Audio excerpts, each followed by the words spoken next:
Mrs. Fletch is probably winning that, by the way. Um, yeah, came off a interesting ball game. I think it's one of those that you go back and you look at the film and you go, we didn't really play that bad. And now I know how teams feel guarding Golden State, and I know the Celtics and some of those things. I didn't think our defense was horrible. I thought we lacked a little bite to start the game. I thought we went under maybe a couple screens a little early, a little low on Pickett. Pickett hadn't been shooting the ball great, but we just didn't have enough sting early. And then they got going, and Funk hit a couple in transition and were really hard. The second half, they only make 2 threes. But it got, it was guard-on-guard screens and them taking advantage of Pickett in those situations, whether it was a post-up or whether it was an isolation. Really good player. And, offensively, it was our second highest OER of the Big Ten season. We did what we wanted on that end. And yet, you just kind of say, okay, it was their night. You pat them on the back, and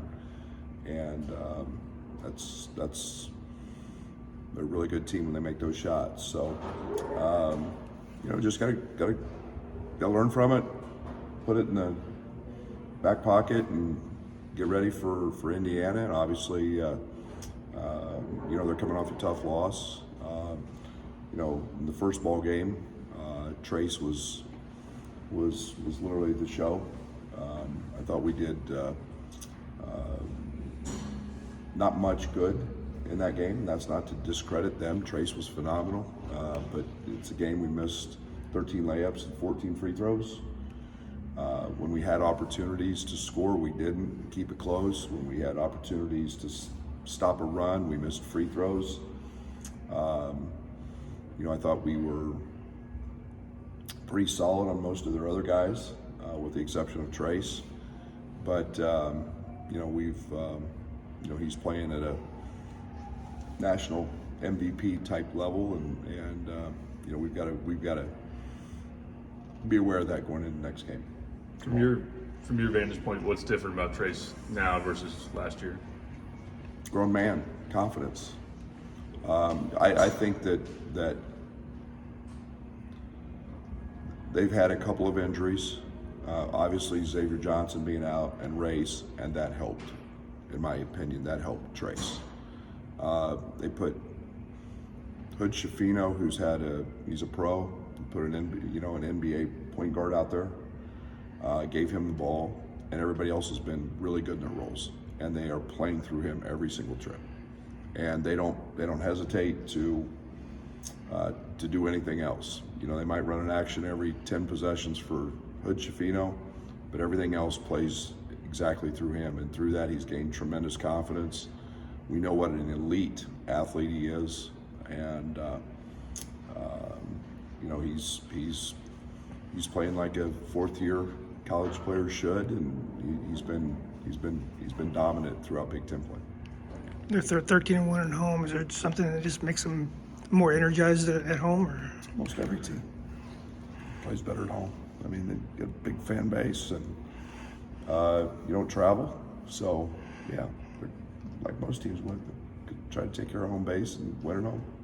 Trace had 8 assists against Northwestern. How maybe concerning is that if you're able to slow him down, that there's something else there? He's the best passing big man in the country. He's the best passing big man in the country. It's what happens when you have experience, you have size now, strength. He's been in the weight room for 4 years.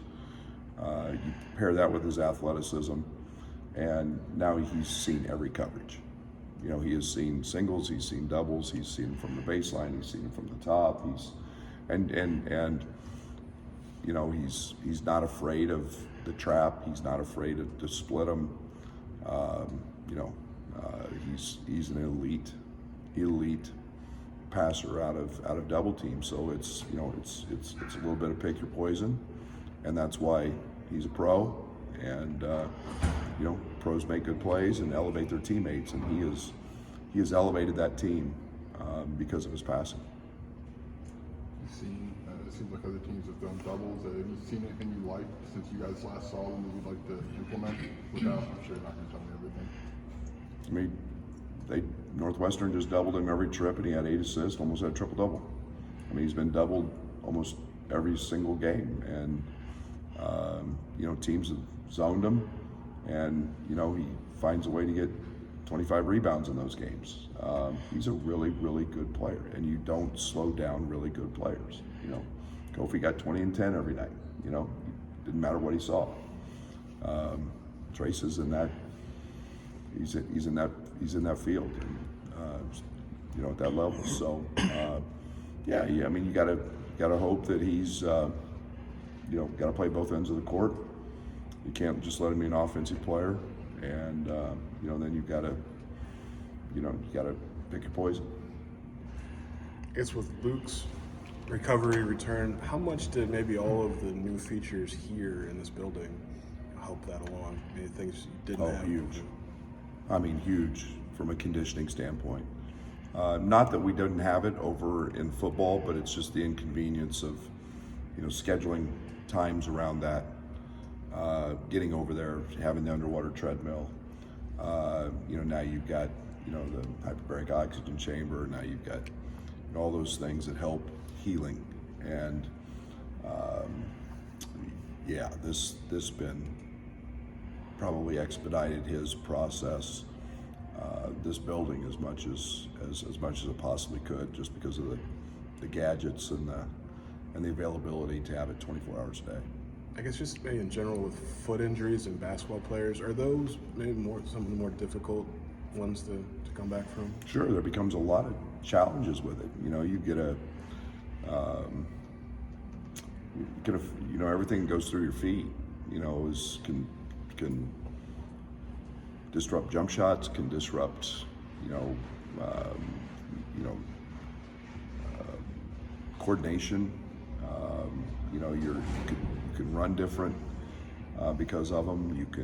Which then affects your hips and your knees and everything else. So, foot injuries are not to be taken lightly, and they're unfortunately very common. And you start thinking about your running. Most guys are running anywhere from 2 to 6 miles every game they play, depending on their minutes. It's pretty important. There's a lot of pounding going on that wood every step they take. What do you think's clicked for Ty offensively to have a lot more confidence and more production there?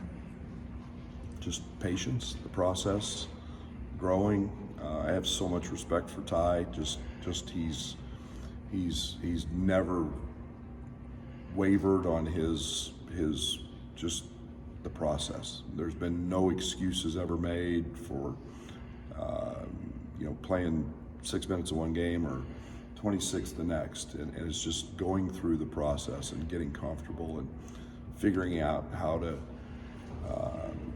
score and what that looks like. And you start to see his athleticism, you start to see his feel, his ability to pass, his ability to post up, and make a great play and turn in a drive into a post up.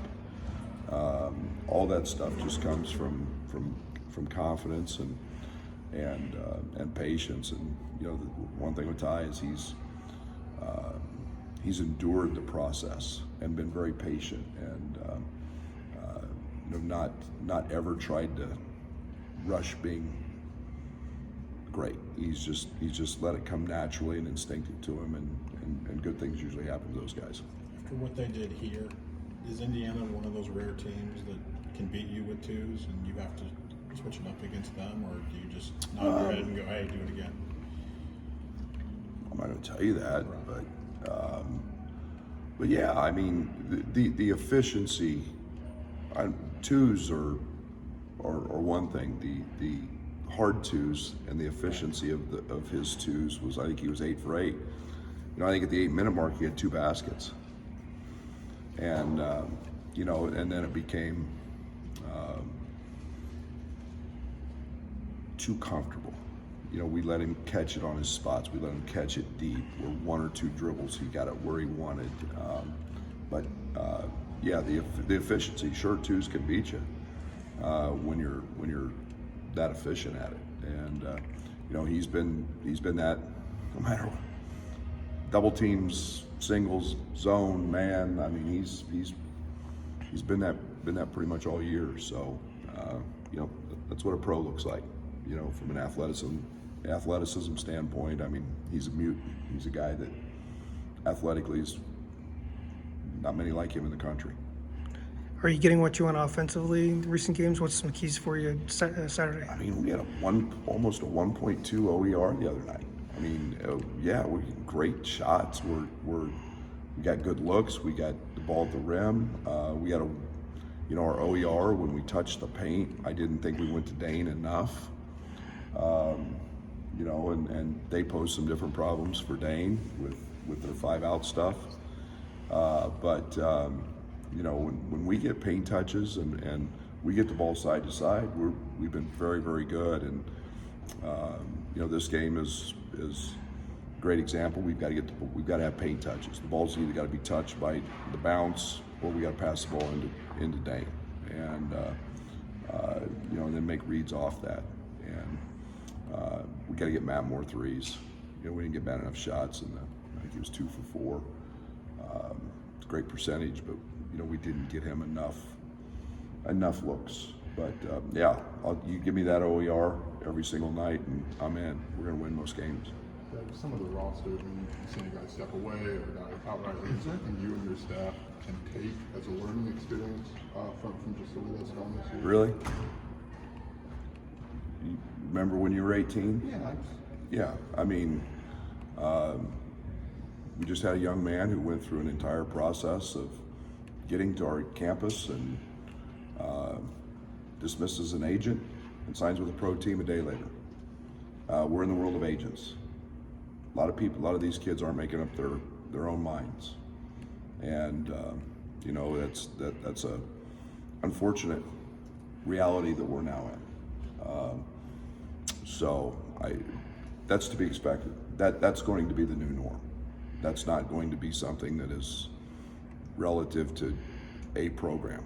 I mean, you've got agents holding kids out. You've got people holding kids out for whatever reason, and so and they're 18, 19 years old, and most of them at this level do have agents. With Luke available now, I mean, how do you maybe approach changing your rotation in February? You know, just to It's a by feel. You know, we know he can help us in certain areas, and you know, you're going to find those moments where we know exactly what we're getting from him, and when those moments are needed, he's going to be there. You know, I think you start looking nationally, and you start. You know, I think I watched the Creighton Providence and looked at their box. I mean, the double overtime game, they had guys all in the 47, 48, 50 minutes played for both teams. I mean, it was nobody made substitutions. You know, February, you want to put your best guys on the court who can help you, and yet, you know, a shot of adrenaline can be a really good thing. And you know, so we'll play that by feel. But again, it's about time to win and making sure that you know, we give ourselves the best chance at doing that. How important was that for Luke to see that go down in a game? Sure. Yeah, big. I mean, he hadn't had one in a year, and you know, it's the one thing with Luke, he's not afraid, and you know, his opportunities are going to come, and you know, he's a gravity guy. He's a guy that spaces the floor and draws attention, and if you don't, he's going to make it. And you know, I think he's one of the elite shooters in this league, and we can really utilize that as we move down the stretch here. Is his ability to make jump shots, and that creates room for our drivers, and it recruits and you know, TJ and Jaden and Buck, and then it creates space for Dane. So that's something that will help all of us. In the heat of the game, what's kind of the difference between recognizing a good three and a bad three? It seems like that's been an issue at times. Yeah, most of our good threes come when we touch the paint. most of our bad threes come, and Matt's maybe an exception because Matt's a very good hard shot maker, but yeah, most of them that come off the dribble, I don't love, we base more of them on contested, uncontested, and then we base them off paint touches and non-paint touches, and there's a pretty big discrepancy in our percentages when we make those. Different systems, but with Indiana's combination of trace and shooters, did it present any similar challenge to your roster with Kofi and guys last year, and how does that maybe inform you? You start looking at the productivity of our players last year with Kofi. It's not rocket science to see why Plummer became an All-Big Ten player. You look at, Jacob Grandison had 26 in a game.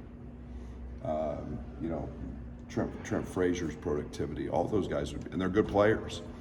But when you have to worry about a horse in the middle and double, and don't have to play single coverage, all of that becomes elevated. And you put, it's why Alfonso was such a big piece of our team.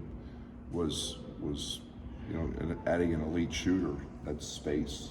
And do you want to give up a three? Because he was going to make it if he was open, or are you good with twos? And teams have to pick their poison.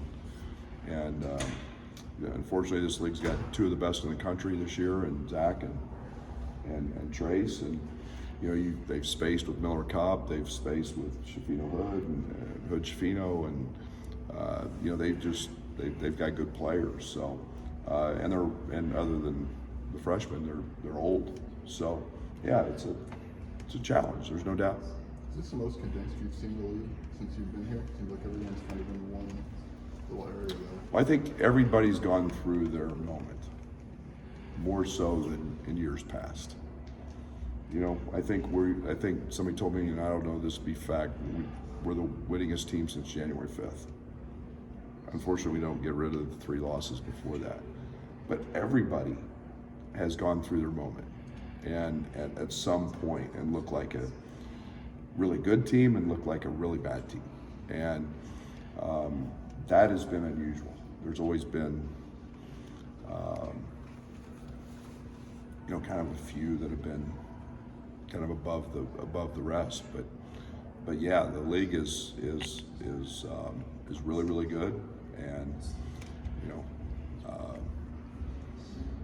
one week you say somebody's the best team in the league, and the next week you say somebody else is the best team in the league. And the little bit I saw of Maryland last night, they look like the best team in the league. 2 weeks ago I would have said it was Purdue, and then they lost to Indiana, and I said, after playing Indiana, they're the best team in the league. So I don't have so much respect for the coaches in this league and the players in this league that it's not shocking that this league's this jumbled. Is that fun or frustrating?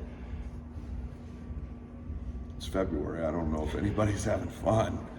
No, I think it's just college basketball. Who's a great team? I don't know if there is one. I think on a given night anybody can beat anybody. I think it will make great NCAA tournament. I wouldn't be shocked if there's 3 Big Ten teams, 2 Big Ten teams in the Final Four. I think it could be that. But it's I don't want to say it's fun. It's a grind, and it's always a challenge because it's the next game you're dealing with a great player, and or being in great environments, home or away, and probably not real fun. Is there anything you can This will be the last question. Is there anything you can see that's led to that league-wide kind of variance from stretch to stretch, and just because it's been so, like you said, maybe more consistent than others? I think we lost. We obviously lost a lot of pros. This year's a little different in the fact that probably more freshmen are playing than maybe at any other time since I've been in the league. I think a couple years ago we had Adam and Hunter were the only 2 freshmen that played really a lot of minutes. So I think there's been maybe a little more inconsistency that way because young guys are playing a little more, but it's still I mean, you look at the freshmen in this league, and there's a lot of pros. So, a lot of really good players and a lot of really good coaches.